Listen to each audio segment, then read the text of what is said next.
뭔지 몰랐어요. 그게 필요했던 거예요. 이해가 가십니까? 그게 필요한 거예요. 물론 거기서 전 참 많이 은혜를 받고 정말 준비는 많이 되었습니다. 그때 내가 밖으로 나갔더라면 아마 저는 제 관리를 못했을 겁니다. 그게 굉장히 필요하다는 걸 알았어요. 하나님께서 쓰실 때가 있어요. 그런데 준비가 안 된 상태에서 쓰임을 받으면 40세 때 모세가 하나님 앞에 자기 스스로 나가서 하는 거, 그 상태가 되는데 그 상태에 이스라엘의 리더가 될 수가 없어요. 물론 하나님의 시간도 안 됐지만 할 수가 없어요. 왜요? 모세가 만약에 40세 때 이스라엘 백성들을 출애굽시키려고 준비해 나갔더라면 계속 이쪽은 죽이고 저쪽을 살리기 위해서 한쪽은 계속 죽여야 돼요. 아시죠? 모래에다가 사람 죽여갖고 감추고 또 다른 사람들 또 가서 내가 봤네 하면 그 사람 또 죽여갖고 또 감춰야 되고, 사람 죽이는 일밖에 못하더라. 사람을 살릴 수가 없는 거예요. 40년 동안 다시 광야로 보내서 훈련의 시간이 있는 겁니다. 훈련을 다 마치고 나니까 하나님이 능력을 주셨죠? 능력을 주시고 나니까 모세가 마지막까지 하나님 앞에 겸손할 수 있었던 것입니다. 이거예요. 하나님 앞에 쓰시기 위해서 훈련을 시킬 때 하나님은 혹독하게 훈련을 시키더라도 훈련을 받으셔야 돼요. 그 얘기입니다. 그래서 바울도 변하지 않았고 모세도 변하지 않았던 것입니다. 다윗은 사울을 통해서 얼마나 훈련을 받았습니까?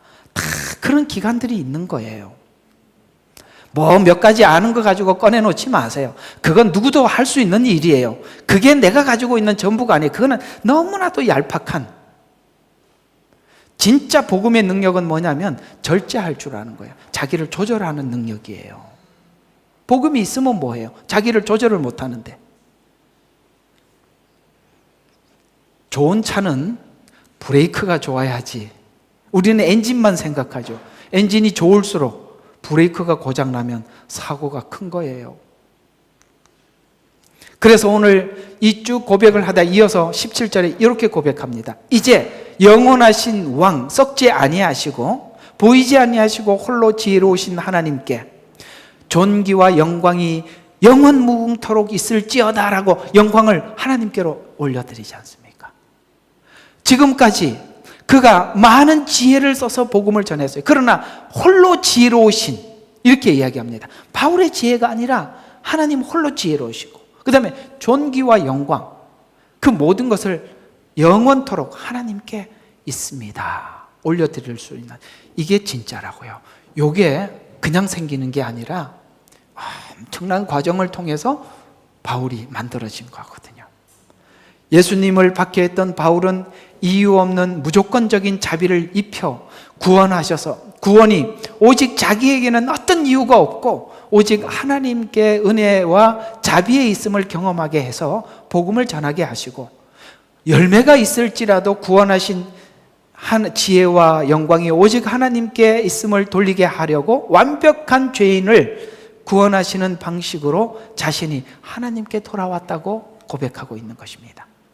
이 은혜를 통해서 바울이 경험한 것은 복음의 능력을 직접 경험한 것입니다. 지난날 율법을 통해 율법 안에 있는 자와 밖에 있는 자들을 판단하는 것밖에 하지 못했지만, 바울 자신이 복음을 통해 율법이 할 수 없는 한계, 율법이 할 수 없는 한계가 뭐냐? 첫 번째, 자기 스스로 구원할 수 없는 한계. 두 번째는 뭐죠?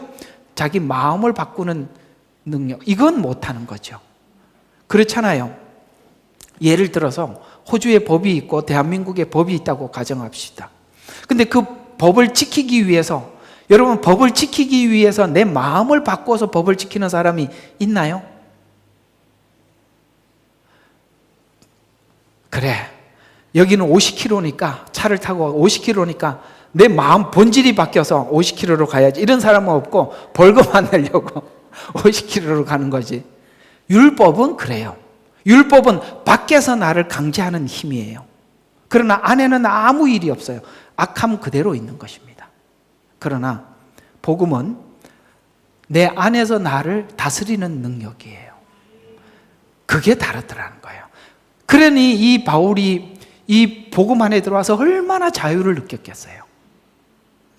그래서 복음이 주는 능력이 은혜 안에서 작동하는 것을 보고 복음을 전파할 뿐만 아니라 영광을 하나님 앞에 돌리는 자로 세워 자기를 본을 세워주셨다. 그래서 이 은혜는 영혼을 사랑하는 사랑으로 나타나더라. 어떻게 나타나느냐? 갈라디아서 4장 19절에 나의 어린 자녀들아 너희 안에 그리스도가 형성될 때까지 내가 마치 어머니가 자식을 낳은 상고를 치르듯이 상고를 치르겠다. 여러분, 누가 문제 있는 그 사람을 해결하기 위해서 어머니가 출산하는 정성을 들이는 것만큼 같이 누가 그걸 하겠어요? 저는 이게 목회를 보면 정말 갑옷을 입고 사는 것 같아요.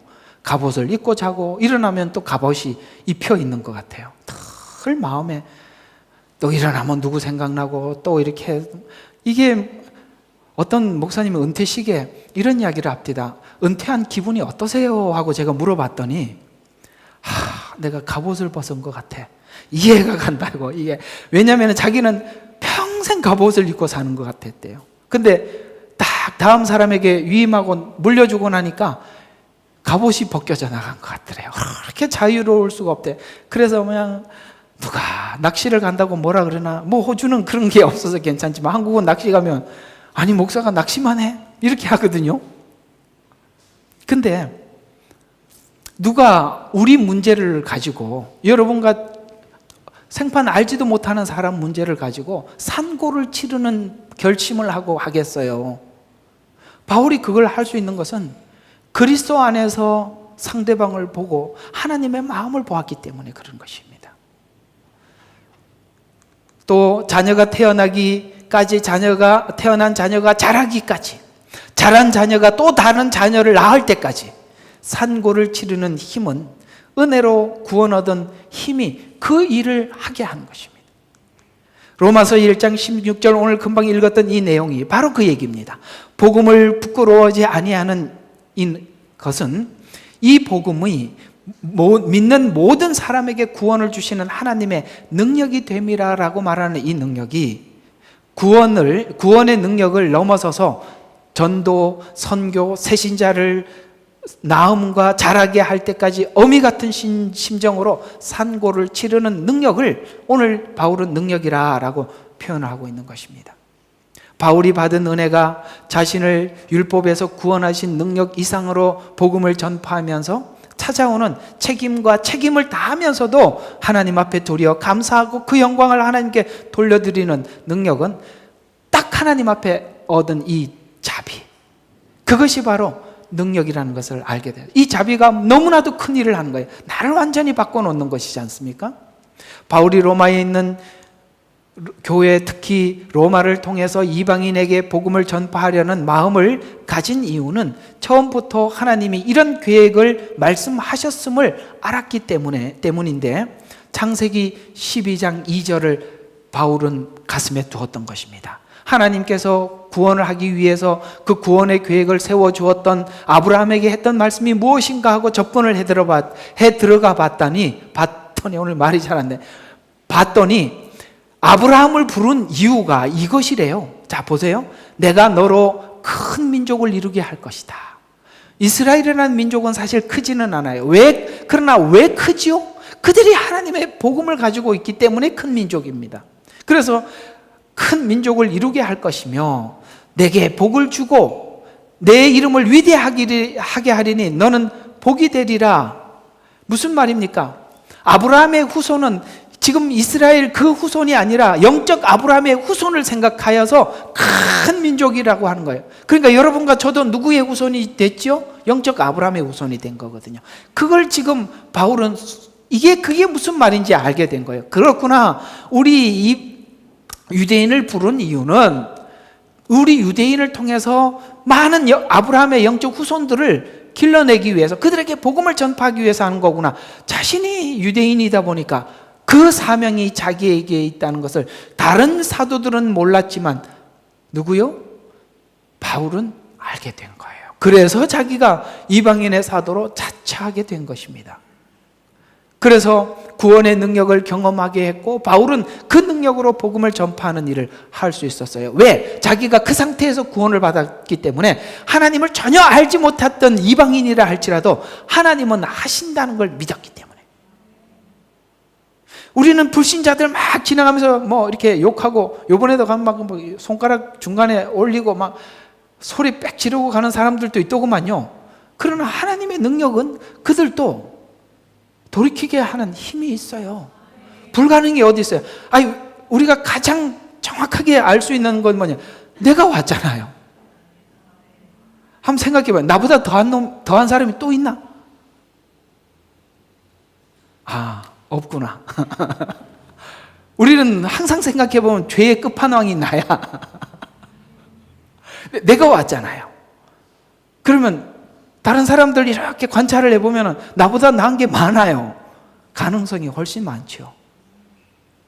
그런 것처럼 이 능력으로 복음을 전파할 수 있었어요. 이 일을 위해서 유대에 오셨고 유대 제자를 세워서 부활하신 후 이 일을 구체적으로 시작했어요. 복음 전파를 제자들에게 맡겨주십니다. 이 말씀이 처음에 아브라함에게 했던 그 말 그대로 오늘 예수님은 제자들에게 이렇게 말을 했어요. 마태복음 28장 18절과 20절에 보면 그 후 예수께서 그들에게 오셔서 일러 말씀하시기를 하늘과 땅에 있는 모든 권세를 나에게 주셨도다. 그러므로 너희는 가서, 여기서 말하는 너희는 전부 다 유대인들이죠. 가서 모든 민족을 가르치고 그 다음에 아버지와 아들과 성령의 이름으로 침례를 주고 내가 너희에게 명령한 모든 것을 가르쳐 지키게 하라.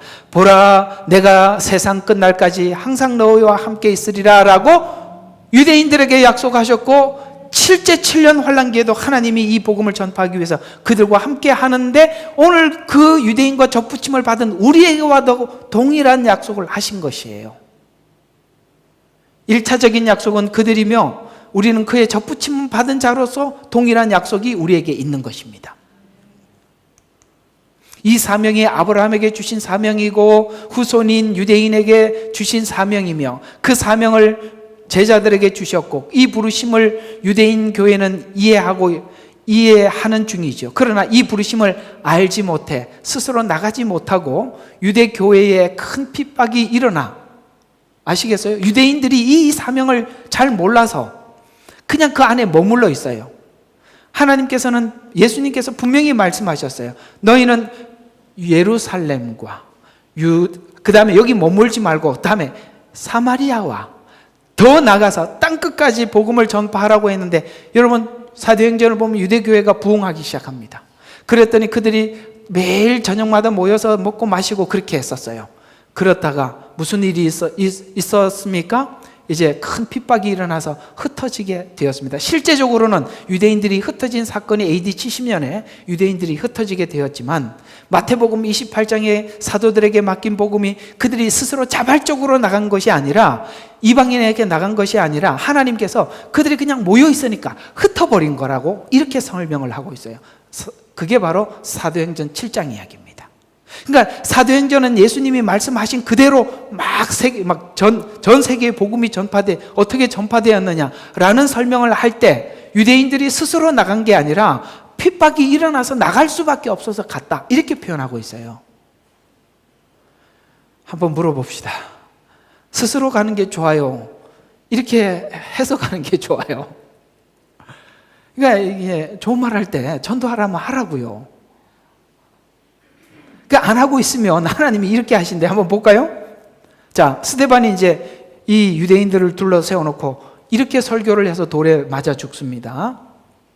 7장 51절과 54절. 그러니까 지금 유대인들에게 이렇게 이야기하는 거야. 야, 목이 걷고 마음과 귀에 할례 받지 못한 사람들아, 너희 조상이 한 것과 같이 너희도 성령의 역사를 거역하는도다.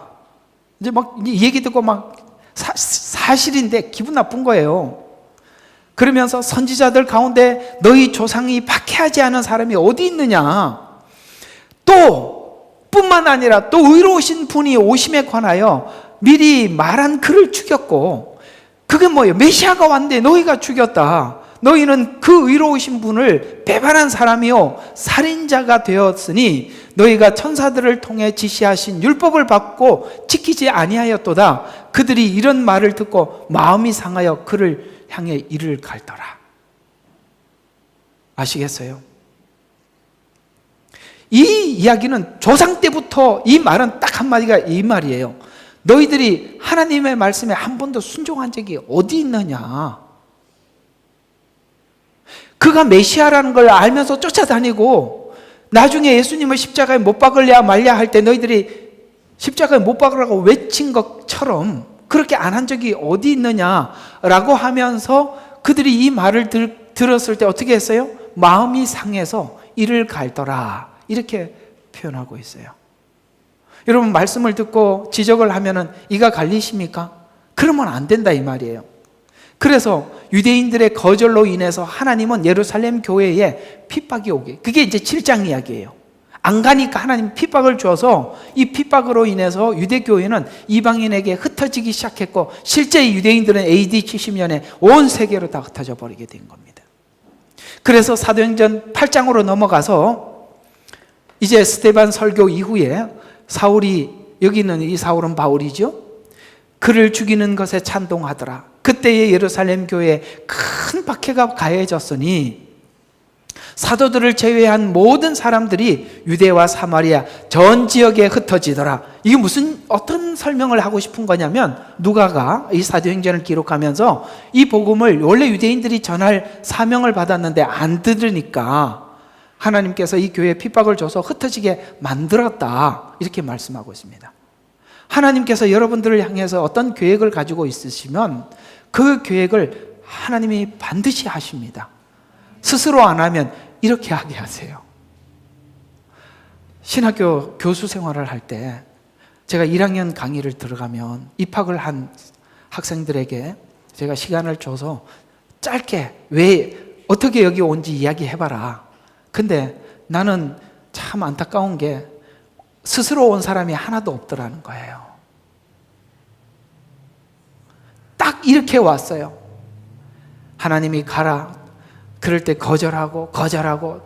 근데 거절할 때가 언젠가 봤더니 있을 때 다 거절하더라고요. 거지가 돼서 왔어요. 오늘 어떻게 왔냐 그랬더니 차비가 없어서 억지로 왔대. 아니, 학교 올 차비가 없을 때, 그러나 몇 년 전에는 돈이 무진장 많았다는 거예요. 그러면서 하는 말이, 저 목사님 몇 년 전에 저를 만났으면 그때 저한테 주지도 않았어요. 이해가 가세요? 왜 이렇게 하나님의 사명을 감당해야 되는 거냐는 거예요. 하나님이 부르실 때 자발적으로 하면 얼마나 감사해요. 그러나 유대인들에게는 분명한 이 사명이 있어요. 그래서 하나님이 강제적으로 흩어버린 것이에요. 그래서 유대와 사마리아 지연 지역에 흩어지더라. 자발적으로가 아니라 하나님이 흩으셨다. 이렇게 성경은 풀어가고 있는 것입니다.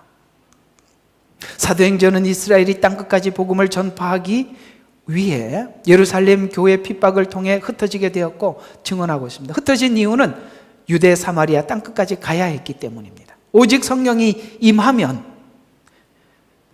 성령이 임했다는 사도행전의 초점은 뭐지요? 믿으니까 하나님이 성령이 임했더라. 구약에 이해하고 있는 구원은 뭐죠? 율법을 지켜야만 했다라는 것을 지금 유대인들에게 보여준 거예요. 왜? 믿어 구원을 받는다는 사실을 그들에게 인식시켜 주기. 왜? 그들이 그 증언이, 그걸 가장 선명하게 경험한 게 바울이에요. 믿었더니 하나님의 영이 임하여. 그걸 실제 경험해요. 그래서 그때부터 바울은 확고하게 바뀌어요. 율법을 지키는 것이 아니라 율법이 했던 역할이 있고, 그 다음에 예수 믿어 성령님을 받는 이 관계를 자기는 너무나도 잘 알고 있는 거예요. 그래서 정확하게 우리에게 서신을 써서 남겨줄 수 있었던 것입니다. 너희가 능력을 받으리니 그리하면 예루살렘과 유대와 사마리아 땅끝까지 이르러 증인이 되리라. 이 복음은 나가야 했어요. 나가야 한다. 그래서 예수님이 증인이 뭐라고 했어요? 되라라고 하지 않고 되리라, 자동사를 썼다는 거예요. 자동사. 하라라는 것은 명령형이잖아요. 그러나 되리라는 뭡니까? 받은 사람은 할 수밖에 없더라. 어떻게 복음을 받고 입을 다물고 할 수가 있냐. 이 말이 되는 것이잖아요. 이 예언이 예루살렘 교회 핍박 때문에 시작되었는데 핍박을 넘어 예루살렘이 디아스포라가 되어 이스라엘이 흩어짐을 통해서 예언이 성취되어 나가기 시작했습니다.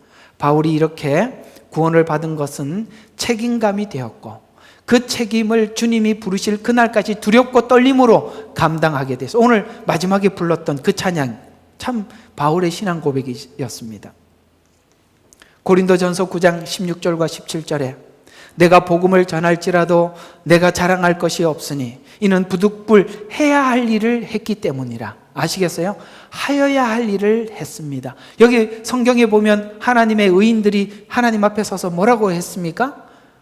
마땅히 해야 할 일을 했을 뿐입니다. 이렇게 고백했듯이 내가 부득불 해야 할 일을 했기 때문이라. 만일 내가 복음을 전하지 않으면 정녕 내게 화가 있으리라. 내가 기꺼이 이 일을 하면 상이 있으려니와 기꺼이 하지 아니한다 해도 복음의 경륜이 내게 맡겨주셨습니다. 상급을 받기 위해서도 한다. 그러나 이건 내게 하나님 주신 사명이기 때문에 한다. 그러니까 둘 다 좋아요. 아시겠어요? 나 이 빈손으로 갈 수 없어. 그렇게 복음을 전하는 거 좋습니다. 그러나 경륜이기 때문에 하는 것, 그것도 옳습니다. 그래서 복음의 경륜이 내게 맡겨졌습니다. 바울 사도는 정확하게 자기의 부르심과 구원을 인식하고 있습니다. 복음이 유대에서 이방으로, 이방인에서 다시 유대에게로 돌아갈 것입니다. 그래서 로마서 9장부터 11장에 다시 우리가 받은 복음을 유대에게 전해줄 것을 설명을 하고 있어요.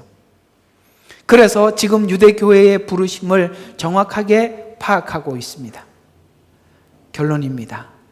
복음이 능력이 되기까지 자기가 경험하고 있는 경험한 복음이 책임감을 갖게 하고 경험한 복음이 자기를 지켜내는 능력, 아시겠어요? 복음이 우리를 구원하는 능력이 그것이 그냥 천국 가는 정도의 능력이 아니라 나를 지키는 능력까지 하나님이 주셨다는 거예요.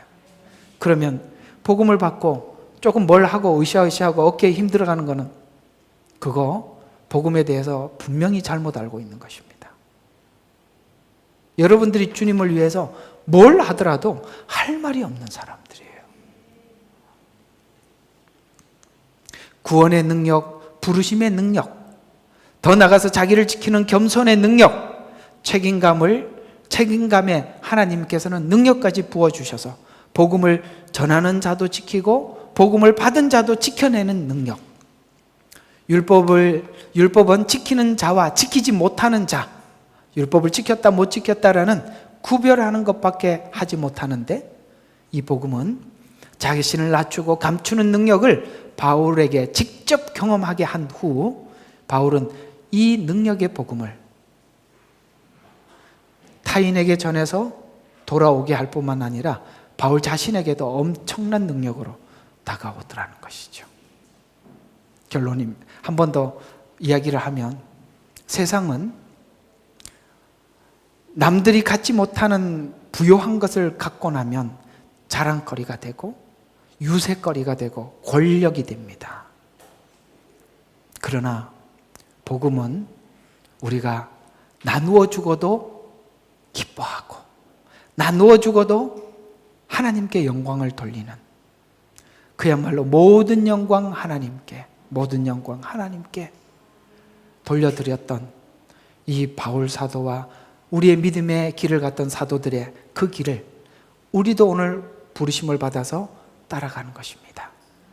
사랑하는 우리 예논방 교회와 주생명 선교교회에 있는 모든 성도들이 이 마음을 가지고 주를 향해 헌신하고 선교하고 여러분의 삶을 드리는 사랑하는 여러분들이 되시기를 주의 이름으로 축원합니다. 기도하겠습니다. 1장 14절에서 17절, 자, 다 같이 로마서 1장 14절에서 17절 시작. 헬라인들이나 야만인들이나 죄에 있는 자들이나 어리석은 자들에게 다 내가 빚진 자로다. 그러므로 나로서는 로마에 있는 너희에게도 복음을 전할 준비가 되어 있노라. 내가 그리스도의 복음을 부끄러워하지 아니하노니 이는 이 복음이 믿는 모든 사람에게 구원에 이르게 하는 하나님의 능력이 됨이라. 첫째는 유대인에게요 또한 헬라인에게로다. 이 복음 안에는 믿음에서 믿음에 이르게 하는 하나님의 의가 계시되었으니 기록된 바 의는 믿음으로 말미암아 살리라 함과 같으니라. 아멘.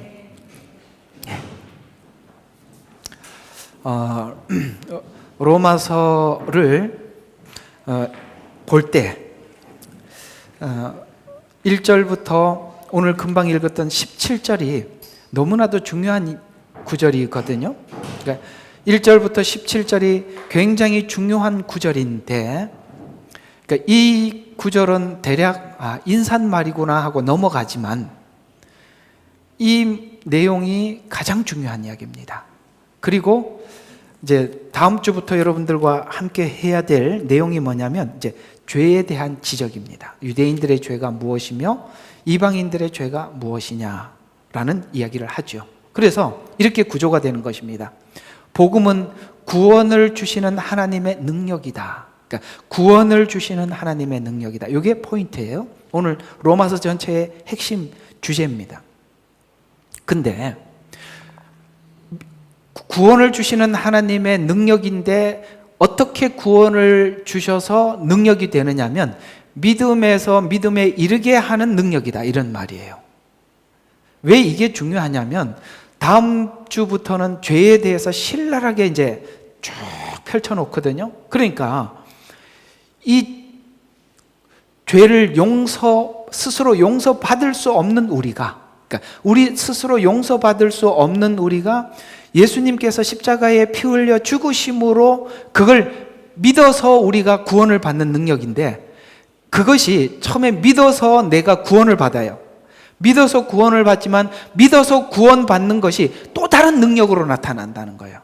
그러니까 우리가 1차원적인 능력만 생각을 하죠. 믿음에서. 그러니까 내가 믿어서 구원받는다라는 요 정도의 구원을 생각하고 있는데, 성경은 이 믿음이 어떤 능력이 나타나는 믿음인데 어떤 능력이냐? 바로 죄를 용서받는 능력을 넘어서서 죄를 이기는 능력, 이렇게 가는 거죠. 우리는 처음에 교회에 오면 예수님 십자가에서 우리 죄를 용서하셨고 그 분을 믿으면 구원을 받습니다라는, 그건 1차적인 능력이죠.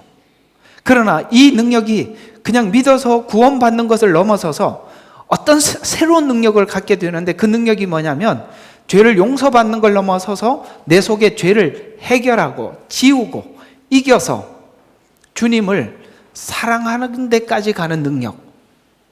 이게 이제 우리는 흔히 말하는 말로 표현하자면 성화의 능력이라는 거예요. 그러니까 첫 번째 능력은 칭의의 능력이라면 두 번째는 성화의 능력까지다는 거예요.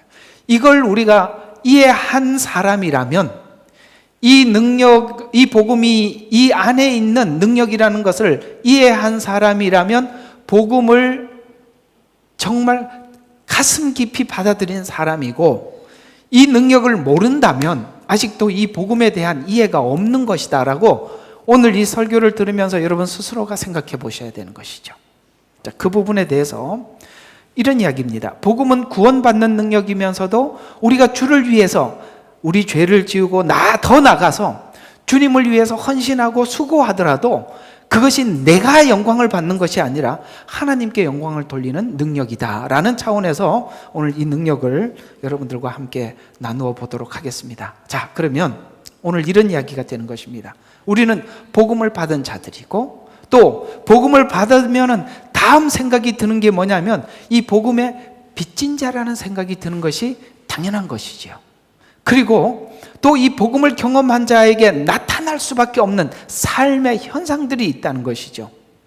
그래서 이런 부분들을 우리가 오늘 바울이 고백한 것과 같이 바울도 지금 복음을 뭐 했어요? 받은 자고, 그 다음에 복음을 받은 것으로 끝나는 것이 아니라 그 다음 느끼는 게 뭐냐, 이 복음에 대해서 내가 어떤 핏이 있구나, 이걸 느끼게 되어서 그는 이방인의 사도로 자처했고, 그는 그의 삶을 하나님 앞에 올려드렸던 그 바울의 생애를 우리는 너무나도 잘 알고 있죠. 그래서 우리가 오늘 바울과 같은 느낌을 가지고 있다면 복음을 복음답게 값지게 받은 것일 것이고, 이 바울이 느낀 이 느낌과 아무 상관없는 내가 느낌을 가지고 있다면 아직도 이 복음을 수박 거달기로 알고, 이렇게 표현하면 좋겠죠? 우리는 복음에 대한 이해를 잘 못하고 있는 것이다 라는 차원에서 오늘 여러분과 바울이 생각하고 있는 느낌, 이 두 느낌을 한번 대조하면서 나는 과연 이 복음을 참되게 가치 있게 복음답게 받아들였는가 함께 살펴보는 시간이 되었으면 좋겠습니다. 자, 복음을 능력이라고 말하는 능력은 단순히 구원을 받아서 천국 가는 능력으로 설명하지 않고, 이 바울 자신이 경험한 이 복음은 율법 안에서 자유. 왜냐하면 쭉 바울이 이제 로마서를 쭉 기록하면서 끝에 가서 자기가 느꼈던, 율법 안에서 의롭게 되려고 했을 때 느꼈던 감정을 이렇게 표현하죠. 내 안에 내가 율법에 선한 것은 알겠어요. 근데 이게 선한 거라는 건 알면서도 내가 선한 것을 알지만 못하더라. 그래서 마음으로는 선한 것을 따라가려고 하는데 몸이 안 따라주는 거예요. 그래서 사실 나는 거기서 참 비참했다. 오라 나는 곤고한 사람이로다. 그때 뭘 느꼈냐면, 내가 율법을 지켜서 내 스스로 이 자리에서 벗어나는 것이 아니라 누군가가 나를 건져줘야 한다는 사실을 알았다. 그걸 사실을 자기는 율법을 지키면서 속이면서 살아왔는데, 그때서 하나님, 난 내 스스로 이 죄에서 벗어날 수가 없습니다라고 외쳤을 때 누가 와서 손을 잡아주시더라? 예수님이 와서 손을 잡아주시더라. 내게 구원을 주시는 하나님께 감사하노니 라고 해서, 지금 이 구원을 하나님이 보내준 예수가 나를 거기서 건져주셨다라고 하면서 자유를 선포하는 거거든요. 이렇게 자유는 속박된, 율법에 속박된, 그리고 그 율법 내 스스로 구원을 받을 수 없다는 이 자리에서 만난 예수, 거기서 내가 죄사함의 구원을 받았고, 그리고 건져지고 나니까 주변에 있는 많은 사람들이 나와 같은 형편에 있다는 걸 알게 되었고, 그때서야 하나님께서 자기를 이 상태에서 건져줌으로 말미암아 내가 건짐을 받았던 이 복음을 내가 다른 사람에게 전파하기를 원하는 그 하나님의 마음을 알고 성경을 살펴봤더니, 유대인들이 해야 할 일이 이방인에게 복음을 전하는 일이라는 것을 알고 내가 이방인의 사도로 자처했다, 이렇게 이야기를 합니다. 그림이 그려지시죠? 전체 그림이. 그래서 어떤 것이냐면 율법 안에서 자유. 여러분, 우리 옛날에 복음사가에 보면 이런 복음성가가 있어요. 죄악의 사슬에서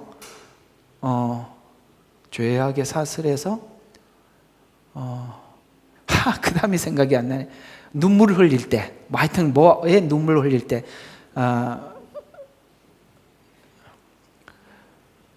이제 이거 참 세월이 지났나, 이거 어쩐지 참 그 찬양 부르면서 많이 울었던 찬양이었는데 이제는 잊어버렸네요. 그렇죠. 우리 죄악의 사슬에서 정말 하염없이 눈물을 흘릴 때 주님께서는 우리에게 찾아오셔서 우리의 손을 내밀어서 죄와 사망에서 건져주셨을 때 얻었던 그 자유함은 누구도 모르는 거예요. 얼마나 그 자유가 크고 놀라운지 이건 매여 있었던 사람만이 아는 거예요. 그런 것처럼 바울이 경험했던 것은 율법 안에서 자기 의롭게 하려고 했지만 자기를 속이는 자기에 대해서 너무 괴로웠어요. 그래서 건져주신 자유, 그 다음에 더 나아가서 하나님께서 자기에게 빚진 자로, 복음의 빚진 자로 불러주셨는데 이 복음을 전하더라도 나중에 이 영광을 자기가 취하지 않고 하나님 앞에서 늘 겸손할 수밖에 없었던, 이렇게 건져주시고 나니까 내가 뭘 해도 하나님 앞에 겸손할 수밖에 없더라. 그러면서 하나님께서 사명을 주시고 책임을 맡겨주셨지만 그 책임을 다 하고 난 이후에도 바울이 영광을 받는 것이 아니라 그 영광을 하나님께 올려드리는 이것. 자, 첫 번째 뭐라고요? 자유. 두 번째 겸손하게 만드는 나. 세 번째 이 모든 영광을 하나님께 올려드리는 이 능력을 세상 사람들은 절대 누릴 수 없어요. 왜? 그들은 죄 안에서 자유라는 이 자유 자체도 느끼지 못할 뿐만 아니라 겸손, 어림도 없는 소리죠. 자기가 성공을 했는데 무슨 겸손입니까? 더 나가서 이 모든 영광을 사람들은 자기가 받죠. 그러나 이 영광을 하나님 앞에 올려드리는. 저는 정말 제가 모셨던, 집사 때 모셨던 정말 존경하는 목사님, 정말 참 존경했어요. 이분이 마지막 은퇴식을 하시는데, 그때는 제가 은퇴식 할 때까지는 없죠. 제가 아마 신학교 다니고 이제 서울 쪽으로 올라와서, 서울이 아니죠, 저 대전 쪽으로, 공주 쪽으로 왔구나. 하여튼 정신이 왔다 갔다. 자, 그렇게 있는데 그 은퇴식을 하신다고 그래서 제가 참석을 했어요. 저는 그분의 그 은퇴식에 대해서 굉장히 유심히 봤습니다. 정말 그분이 어떤 복음을 가지고 어떻게 살아오셨는지 그걸 아니까. 저는 그분이 은퇴식을 할 때 제가 어떻게 시작을 했고 어떤 과정 속에서 이 교회를 개척했고 여러분들 양육했고 그래서 쭉 긴 시간 말씀하실 줄 알았어요. 그래서 굉장히 기대하고 앉아 있었습니다.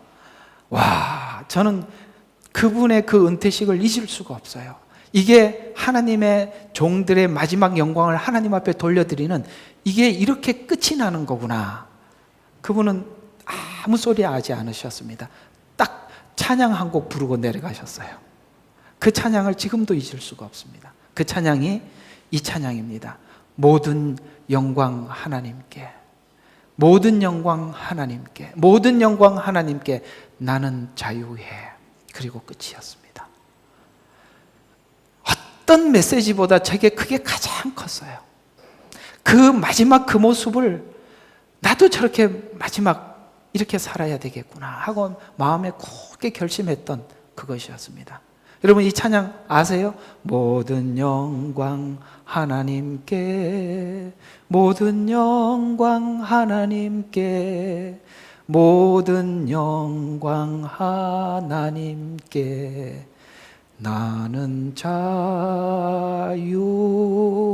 자유해. 그리고 끝이었어요. 거기에 다 담겨 있었습니다. 무슨 말을 하지 않아도 그 얘기가 무슨 말인지 다 이해가 되더라고요. 그렇구나.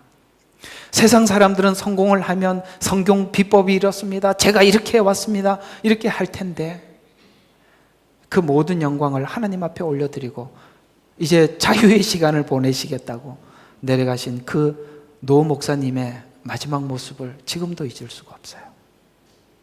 저는 그렇게 귀한 목사님들을 참 섬겨왔어요.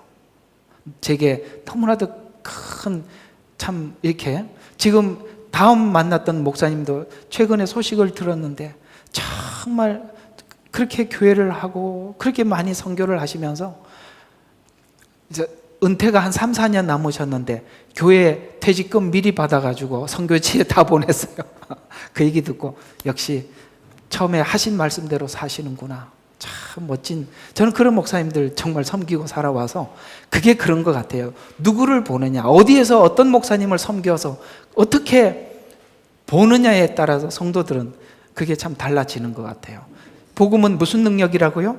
자유의 능력이요, 우리를 겸손케 하는 능력이며 모든 영광을 하나님 앞에 올려드릴 수 있는 능력입니다. 우리가 이 능력 안에서 이 복음이 여러분에게 삶이 되기를 바랍니다. 왜 이것이 능력이냐면 오늘 여기 1장 18절부터 그 다음 절부터 뭐가 나옵니까? 인간은 완전히 타락했다. 이것부터 시작하는 거거든요. 그래서 완전히 타락으로 시작했다고 설명에 들어가기 위한 준비로 1장에서 능력이라고 설명하면서 2장 그 후에 죄를 설명해 들어가고 있습니다. 그래서 이 빚진 자 마음으로 오늘 이 바울이 빚진 자 마음으로 로마 교회를 방문하고 푼 바울은 사도 중에 가장 먼저 이방인에게 이 복음을 이방에게 전파되었음을 알고 있었기 때문에 바울은 빚진 마음으로 빚을 갚아야 할 대상이 이방인이라고 표현하고 있으면서 이방인에게 빚진 마음을 표현한 이유는 유대인을 하나님께서 먼저 세운 이유가 이방인에게 복음을 전파하기 위함이라는 것을 알고 있었기 때문이듯이 이건 바울의 이야기 정도가 아니라 여러분들을 먼저 가족 중에서 먼저 불러주신 것은 여러분들도 동일하게 이런 부르심이 있다는 것이에요. 예수님을 믿고 알고 나니까 우리 마음속에 가장 큰 부담이 뭐냐면 우리 가족들이 구원받지 못하면 어떡하나라는 엄청난 이 부담감이 밀려오더라고요. 참 여기 온 우리 새신자들 중에서도 정말 이번에 이렇게 전도훈련을 받으면서 왜 전도훈련을 받냐? 언어도 잘 못 알아듣는데 영어를 하니까 자기 가족에게 어떻게 복음을 전해야 될지 배워야 되겠다는 거예요. 그 얼마나 귀한 마음이세요. 우리는 이런 빚진 마음을 가지고 있어야 돼요. 여러분들이 진짜 복음을 받았다면 아직 온전한 복음을 받지 못하고 잘못 오해하고 있는 사람들에 대한 부담도 우리 마음에 느끼고 있듯이 말이죠. 오늘 바울이 느꼈던 것은 자기만의 구원이 아니라 하나님께서 왜 나에게 특별한 경험을 하게 하고 구원을 하셨느냐. 바울은 특이한 사람 아닙니까? 그렇죠? 스데반을 죽일 때도 가편투표를 할 만큼 하나님 앞에 열심이었습니다.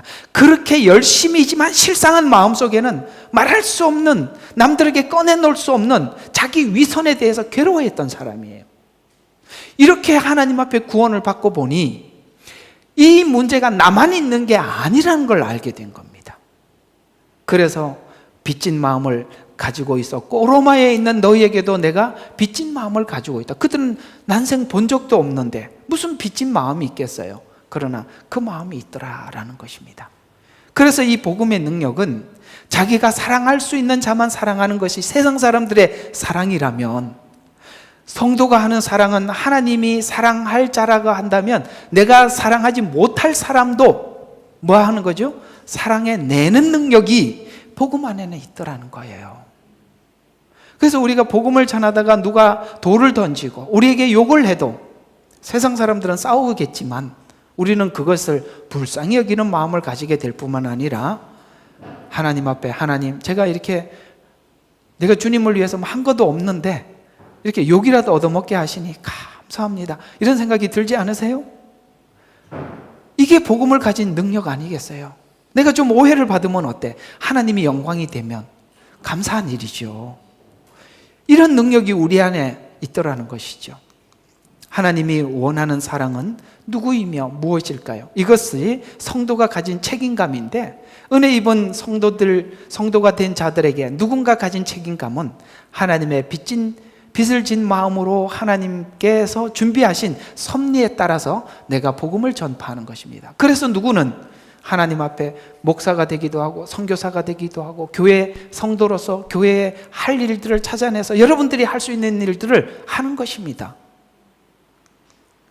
복음을 전파한 후에도 복음을 받는 마땅히 자기가 복음을 전했으니까 거기에 대한 권리를 주장할 수 있었지만, 오늘 바울은 권리를 쓰지 않는 이유도 빚진 자가 빚을 갚았다, 하나님께 빚을 갚았다라고 생각을 하기 때문에 복음을 전한 사람들에게 내가 뭔가 이렇게 권리라고 하면은 내가 수고한 만큼 대가를 내놔라, 이런 걸 안 한다 이 말이에요.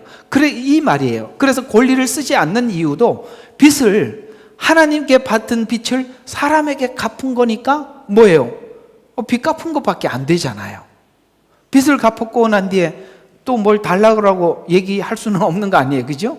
그러니까 하나님께 받은 빚을 사람에게 받은 것. 그래서 바울은 빚진 마음을 가져서 어떤 마음을 가졌냐면 헬라인에게나 야만인에게나 지혜 있는 사람에게나 어리석은 모든 사람에게 자기가 빚을 졌다라는 마음을 가지고 살더라라는 것입니다. 그래서 빚진 마음은 더욱더 로마서 15장 28절에 오늘 로마뿐만 아니라 그러므로 내가 이 일을 마치고 이 열매를 그들에게 확증한 후에 너희를 거쳐 로마를 지나서 어디까지 가고 싶어 했어요? 스페인, 이게 이제 서머나라고 성경은 나와요. 거기까지 가기를 원했어요. 여러분, 이게 성경에 보면 바울이 이렇게 이 지역 저 지역을 떠돌아다니면서 겪었던 일들을 짤막하게 이렇게 표현하고 있습니다. 내가 산의 위협과 강의 위협과 강도의 위협과 사막의 위협과, 그때는 다 도보로 다녔었어야만 했단 말이에요. 이런 말들은 한국에 살면 잘 모르는 건데 호주 와보니까 알겠어요. 벌써 시드니를 지나서 약간만 외곽에 가면 집이 한 채도, 몇 시간을 달려도 집이 하나도 안 보이니까 두려움이 싹 밀려오는 거예요. 야, 가다가 칸가루인데 탁 받쳐서 차가 라지에다라도 터지면 오늘 밤을 여기서 보내야 되는데 혹시나 지나가는 차가 없으면 어쩌지? 못된 사람이 지나가다 만나면 어쩌지? 이해가 가죠? 이런 생각이 막 밀려오더라는 거예요. 이것뿐이겠어요. 오늘 바울이 경험했던 것은 빚진 마음으로 복음을 전해야 될 대상들이 여기 살고 저기 사니까 1차, 2차, 3차 여행, 여러분 그거 아시잖아요. 그게 얼마나 힘든 일이에요. 그걸 다 감수하면서 그 영혼들을 찾아가 주었다는 것이죠. 우리가 이게 전도하는 거는 요즘 아무것도 아니에요. 그렇잖아요. 얼마나 쉬워요.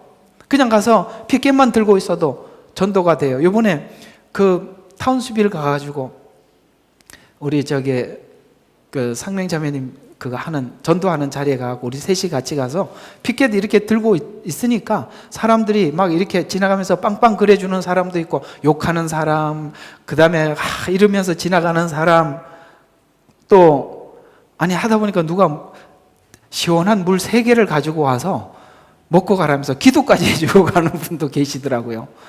요즘 전도가 얼마나 쉬워요. 피켓만 들고 있어도 되잖아요. 오늘 여기 바울은 이 복음을 전하기, 왜냐하면 다른 데는 전부 다 미개척적이에요. 전부 다 복음을 듣지 못했어요. 그러니까 직접 갈 수밖에 없었어요. 그래서 내가 서보나까지 가기를 원했다라고 고백합니다. 본래 유대인들의 유대인됨은 받은 복음을 이방인에게 전파할 책임을 가지는 것이, 성도의 성도됨은 그 받은 은혜를 불신자에게 되돌려 드리는 마음을 가진 것과 같이 그 일을 위해서 오직 은혜로 구원하심을 경험하게 하셔서, 바울 자신이 그렇게 경험을 하게 하셔서 일하게 하시고 은혜로 얻은 구원을 타인에게 전파하려 했기 때문에 이 은혜로 구원받고 일하는 자들의 이 고백이, 왜 이렇게 복음을 전하러 가서 왜 그토록 복음을 전하기 위해서 갈망했느냐, 이 고백을 여기서 이렇게 하고 있어요. 한번 주님을 만났던 바울의 고백 안에서 어떤 마음이었는지 한번 보세요. 디모데전서 1장 12절과 16절, 중요한 신앙 고백, 자기 신앙 고백입니다. 내게 능력 주시는 분은 주신 그리스도 우리 주께 감사하노니 이는 그분께서 나를 신실하게 여기셔서 직분을 맡기심이라. 우리는 이것만 이해를 해요. 바울이 신실하니까 맡겨주셨지. 그게 아니라 왜 신실해졌는지를 보세요. 전에는 내가 하나님을 모독했고 박해했고 중상하는 자였으나, 그러니까 이 상태에서 구원을 받았다는 거예요. 이해가 가요? 너무 극과 극이잖아요. 하나님을 모독하고 박해하고 중상했는데 하나님이 그냥 이유 없으면 그냥 자비를 확 입혀줘 버렸어요. 이게 얼마나 황당한 거냐면, 그 폴 워셔 목사님이 이 표현을 잘했어요. 우리가 예수님을 만나서 구원을 받은 것은 마치 기차와 탁 부딪힌 상태하고 똑같아요. 충격이 너무 커서, 이게 충격도요 어느 정도라야 이게 파악이 되지, 구원받고 딱 일어나서 보면은 이 내가 어떻게 된 건지, 이게 뭔 일이지? 이렇게 말할 수밖에 없어요. 맞지요? 그렇게 자기를 구원하셨다라는 거야. 이유 없는 자비를 입혀주셨대요. 그러면서 내가 믿지 아니하였을 때 모르고 행하였습니다. 우리 주의 은혜가 그리스도 예수 안에 있는 믿음과 사랑과 더불어 넘치도록 풍성하였도다. 그리스도 예수께서 죄인들을 구원하시려고 세상에 오셨다. 이게 너무 충격적이었단 말이에요. 죄인들을 구하기 위해서 세상에 오셨다. 그래서 로마서가 죄인이라는 설명부터 먼저 들어가는 거예요. 다음 주부터. 그래서 죄인을 구원하려고 세상에 오셨다는 이 말씀은 신실하며 온전히 받아들이기에 합당하도다. 만약에 죄인들을 구원하러 오셨다면 내가 죄인 중에 괴수였기 때문에 나를 구원했다, 이렇게 표현하는 거예요. 예수님이 오셔서 한 말 그대로죠. 나는 의인을 구하러 온 것이 아니라 죄인을 구하러 왔다라고 말씀하신 것처럼 누가 구원에 가장 먼저 순서에 들어가겠습니까? 죄인. 그 중에 괴수가 먼저 들어가겠죠. 여러분, 죄인 중에 괴수입니까? 이 말이 참 이해가 안 가는 게 바울이 그 말을 하고 있다는 거예요. 죄인 중에 괴수라 하면은 실제 우리인데, 근데 하나님과 멀리 있는 사람은 죄인인지 아닌지 감각이 없는데 하나님과 가까이 가면 갈수록 죄인 중에 괴수 중에 괴수예요. 왜요? 빛이 너무나도 강렬하게 비치기 때문에 그런 겁니다. 그렇죠? 그러니까 우리 죄를 투영을 하니까 멀리서 빛을 받는 사람은 대부분의 진짜 은밀한 죄는 다 감춰놓고 있기 때문에 난 죄인이라는 걸 잘 몰라요. 근데 주님 가까이 가면 갈수록 속에 있는 은밀한 죄까지 하나님이 다 보여주시니까, 그래서 우리가 남의 죄를 지적할 수가 없는 거예요. 그 얘기예요.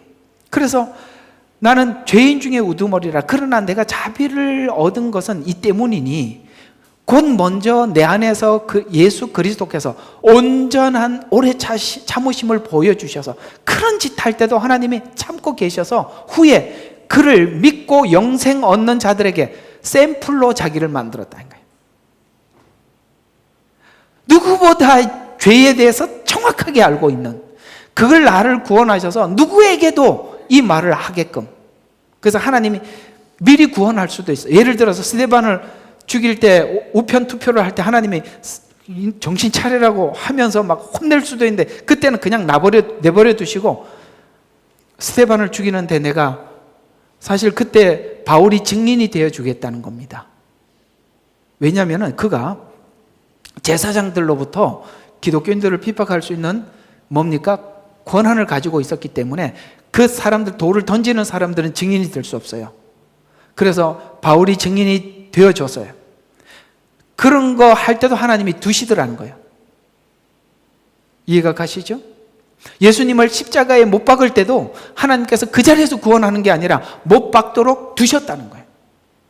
이런 게 있다는 거예요. 그러면 이게 무슨 이야기를 하느냐면은 여러분들이 하나님 앞에 빚진 마음으로 증인으로 부름을 받았다면 여러분 각자에게도 스데반 같은 상황에 여러분들이 처할 수 있는 거고 예수님과 같은 상황에 처할 수 있는 거예요. 우리가 왜 타인을 전도하지 못하느냐면 그걸 못하는 거거든요. 그때 십자가에서 내려와 봐라 그러면 우리는 내려와 버리죠.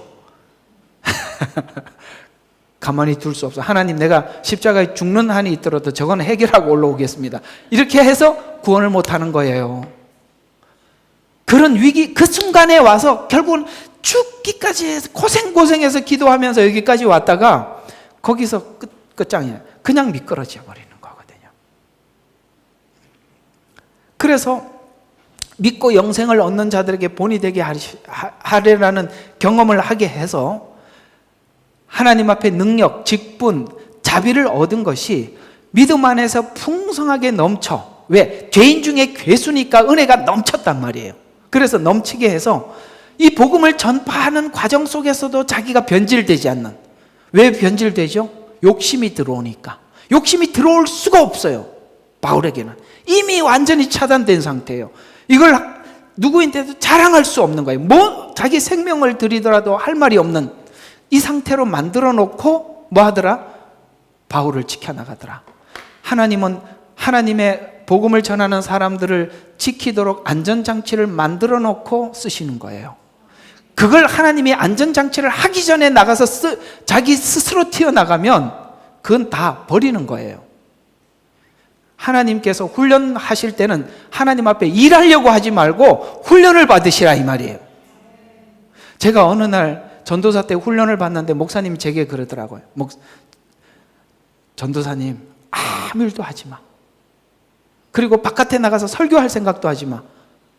그냥 여기서 죽든지 살든지 여기서 살아남아야 돼.